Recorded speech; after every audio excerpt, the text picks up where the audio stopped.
the kitchen. I'm here today with a special Easter recipe, I guess. Easter is just around the corner, and I had a little hankering for some hot cross buns, so I thought I'd come on and show you how to make them today. Thank my mom for my cute little apron, Easter bunny apron. Yeah, so what we're going to do, I'm going to have to do this in a few parts, probably 2 or 3 videos. So let's get on the go. Right now, over medium heat or so, I'm going to heat 1 cup of milk. I'm using fresh 2% milk. You could use half carnation, half water. You can use 1%. Whatever you have on hand is perfect.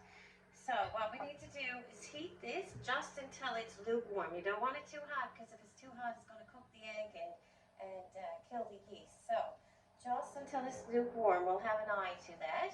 And in the meantime, I'm going to get my dry ingredients together.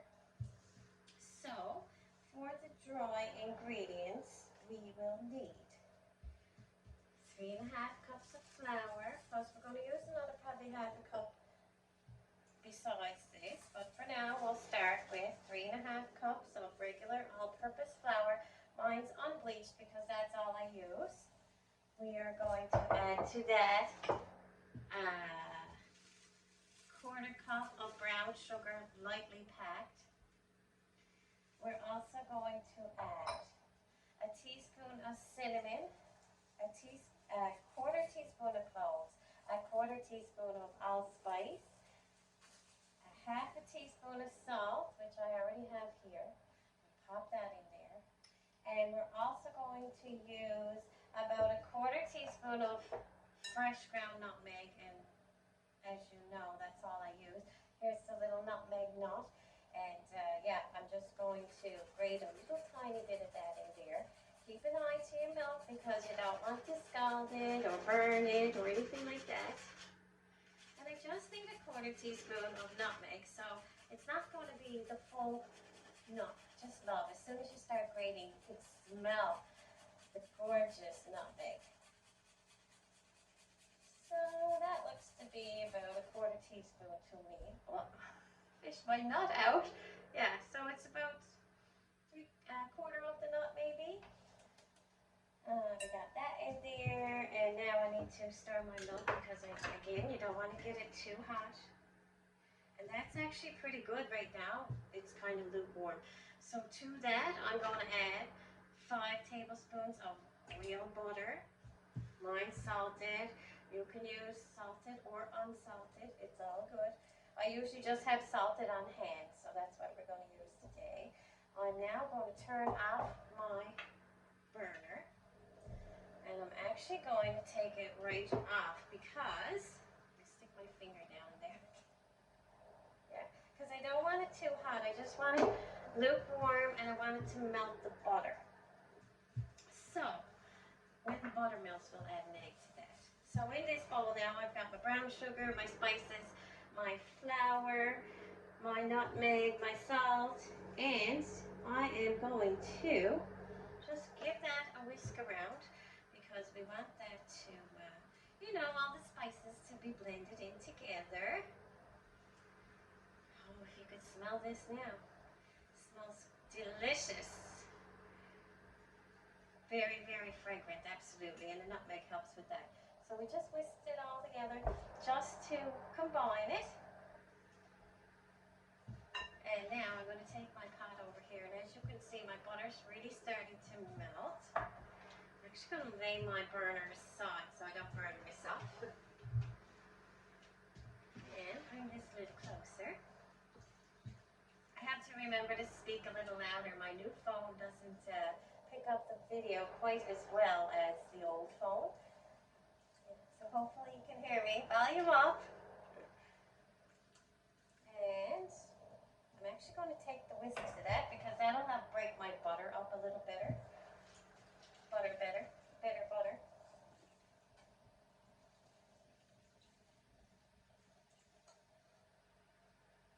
Now, and again, you want to be careful that it's not getting too hot. So I'm actually going to, because my pot's still hot, I'm going to take this now and just put it right into my measure cup, because like I said, if it's too hot, it's going to kill your yeast, and also it will cook your egg. And you don't want cooked egg in your hot cross buns. Yeah, my butter's all melted now. The temperature feels pretty good. I'm going to go ahead now and take an egg, breaking it into another dish, of course, as you know, just in case you get some shell. I don't have Peggy's gorgeous eggs today. We ran out. They're so delicious. We ate them all. And so now I'm going to take this large egg and put it in here. And whisk it right away. Because like I said, you don't want your egg to cook. You just want your egg to be blended in. Now, let me make sure I got everything in here now. Oh yeah, so before I add this liquid into this mixture, I'm going to add a third cup of mixed fruit peel. It's the same stuff that I would use in like a Christmas cake. Scrape that in there. And we're also going to use a third cup of currants. If you can't find currants, you can absolutely substitute raisins of your choice. Not a big deal. I'm using our complements today. So yeah, just a third cup, and these are our complements currants. So now I'm going to remove my whisk actually and take my wooden spoon. A lot of people ask if a wooden spoon. A wooden spoon actually works quite well for breads and rolls and different things. Now I'm going to mix this together again, just to kind of coat everything. You can even take like a few little cherries, maraschino cherries or something, and chop them up too and put in, but you want to be careful not to add too much fruit, because the fruit will weigh down your buns and they won't rise properly. So now that I have this done, I'm going to just make like a little well in the middle. I'm going to take this entire mixture here, and I'm going to pour it right in the center. Set that aside. And now I'm going to take my wooden spoon, and I'm just going to kind of, push the flour into the egg and milk mixture. Give it a good stir around. You want it nice and moist. You'll see it gets a bit hard to stir, and if you're having a hard time stirring, take your little scraper, scrape off your spoon, and you can actually scrape down the sides of your bowl like this if you want. You can continue mixing with your scraper, but you have to knead it anyway, so it's just as well to get in there now with your hands and yeah, mix it all around, making sure that it kind of folded over on itself. What I'm actually doing now is kind of kneading this in. Now I'm going to show you how to knead in just a minute, but what I need to do now is just to get all my flour and fruit and spices and sugar and everything into the dough. And so you'll see it'll create something like that. It looks a little dry right now. Totally normal. I'm going to take that, lay it aside, and now move my fun facts out of the way. I need something to talk to you when I knead. So we're going to need to knead for about 3 to 5 minutes. So I'm going to take an extra little bit of flour now and put it out onto my cutting board, or just your flour counter or anything at all. This is where the extra half cup flour comes in too. So just take a little, push it all around like that so it doesn't stick, and we're going to actually take this ball of dough, and don't forget all the crumbs that's left in the bowl. We're going to also set that aside. Got everything laid on a chair over there. I hope it doesn't tip over. So another little sprinkle of flour, and we're going to start kneading. So basically kneading dough is you're basically folding and pushing and folding and pushing. And I'm going to, before I start, move my fun facts over so we can start talking about hot cross buns. So hot cross buns have been around for centuries, and I mean centuries, even before Christ. Absolutely. They used to make them years ago to celebrate, I guess it was the pagan god Oster or something like that. And what it was a celebration of the 4 seasons to come. Spring, summer, fall, and winter. And did you know they used to say that a bun baked on Good Friday would never go bad. It would never decay, nothing. You could still have it. Whoever keeps a hot cross bun for an entire year will marry somebody the next year. Isn't that something? For friendship, if you cut a hot cross bun in half, you give one to your friend and keep one to yourself. You get any fruit falling out, poke it back in. And so, it's the saying goes, half for you and half for me. Between us two, goodwill shall be. Isn't that nice? In 1592, little history lesson, Elizabeth I banned consumption of hot cross buns just because they were too popular. Well, now, she's since gotten rid of that rule. But yeah, basically they were only allowed to eat them on certain holidays. If you take a hot cross bun to sea, it will prevent a shipwreck. Maybe that has something to do with the cross on it, who knows? Or maybe, I don't know, you're not hungry, so you're not going to wreck the ship into something. If you hang a hot cross bun in your kitchen for an entire year, it is said that good luck will come to your home and your household. Let me see. It is also said that the cross on top symbolizes the intersection of earth. So horizontally, a cross would be heaven and vertically would be the earth. Now, you learned something new today. I think there's a little song out there for hot cross buns as well. I think it's kind of like Three Blind Mice or something. I was trying to think of it, and every time I did, the Three Blind Mice song would come into my head. So, now, as you can see, our hot cross bun dough is getting very well combined. It's making a gorgeous. And you know what I just realized? I forgot to add my instant yeast into the flour. Good Lord. Now what am I going to do? I guess what I'm going to do is add it now. So I called for, thank goodness for instant rise yeast. I'm just going to add it in with a little tiny bit of flour actually. I'm going to pour some of this out. I hope it comes out. Imagine if I had to wait. And then I'd be waiting all day for these to rise and there wouldn't be a bit of yeast in there. I'm using a quick rise yeast, or I was supposed to. And I just store it in these big containers because I buy, like a big square block. And so in one packet is 1,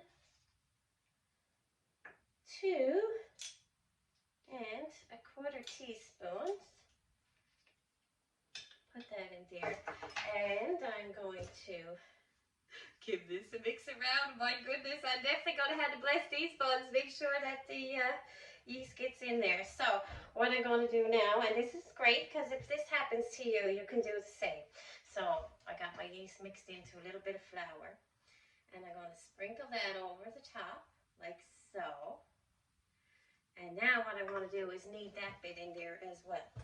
So folding over, keep it all in there. And actually going to fold it over on itself a few times. And yeah, hope for the best.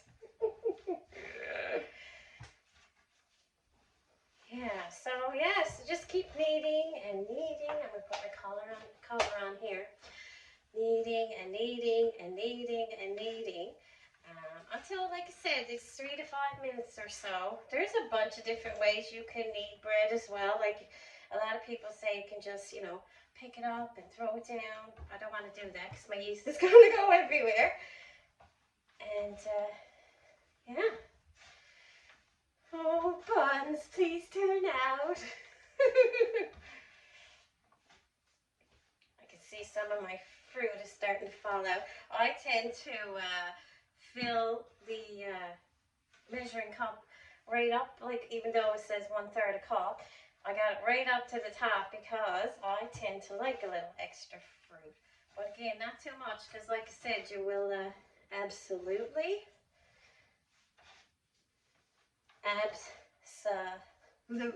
lost my train of thought. Oh, it'll absolutely weigh it down. Good Lord, what kind of video is this today? Anyway, just like if you were to make it home, you know, things happen like that in the kitchen and you might forget. I remember one time I was forgetting to add salt into my bread and I was like, why is the bread like it's rising so quickly and blah, blah, blah. Anyway, it tasted terrible. Terrible, terrible, terrible. So, don't forget the salt. But like I said, things like that happen in the kitchen. And yeah, you just make the best of what you got. And kneading. It's a good workout.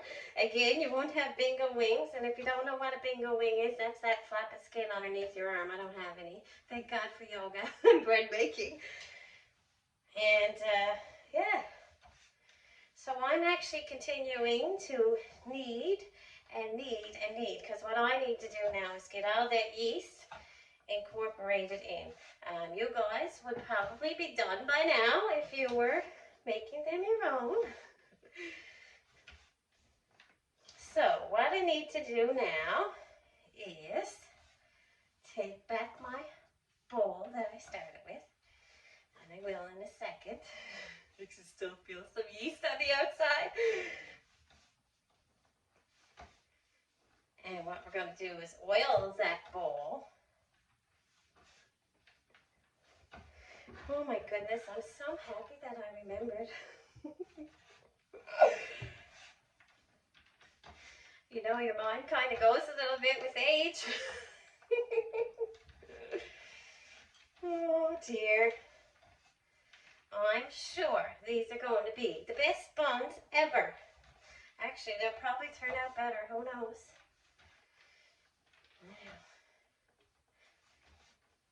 I think I'm getting pretty good there. So I'm going to show you now. I got a big ball of dough like that.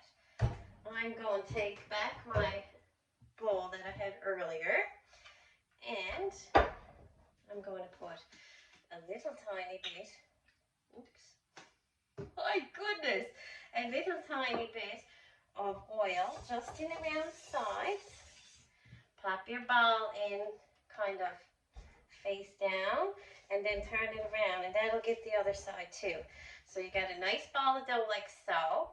We're going to take a little tea towel, happy Easter tea towel, and we're going to cover that up, bless it, and let it rise till it's double, and I'll come back and show you what to do with the rest. Okay, bye.